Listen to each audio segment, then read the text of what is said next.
বাংলাদেশের কয়েকটা জেলায় বন্যায় মানুষ তলিয়ে গেছে, মারা যাচ্ছে, প্রতিদিন ভুগছে।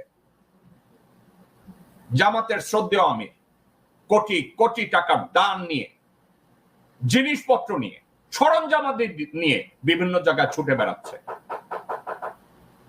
আমি তো দেখি না মির্জা ফখরুল কোথাও বিএনপির সেন্ট্রাল কমিটি কর্তৃক বিশাল একটা ফান্ড তৈরি করে কোথাও ফান্ড দিচ্ছে, আমি তো দেখি না। আমি বিএনপির কোন সিনিয়র নেতাকে দেখি না বিভিন্ন জায়গায় গিয়ে লোকজনদেরকে সাহায্য করছে। স্পডিক্যাল এইখানে সেইখানে কিছু লোক, দ্বিতীয় তৃতীয় চতুর্থ শ্রেণীর কিছু নেতারা 2-4 পয়সা দান খয়রাত করছে, কিন্তু আমি বিএনপির মির্জা ফখরুলের তো দেখি নাই, মির্জা আব্বাসের তো দেখি নাই, আব্দুল আওয়াল মিন্টুরে তো দেখি নাই, মোহাম্মদ সালাম রেও দেখি নাই, আমানুল্লাহ আমান রেও দেখি নাই, আমির খসরু মাহমুদ রেও দেখি নাই।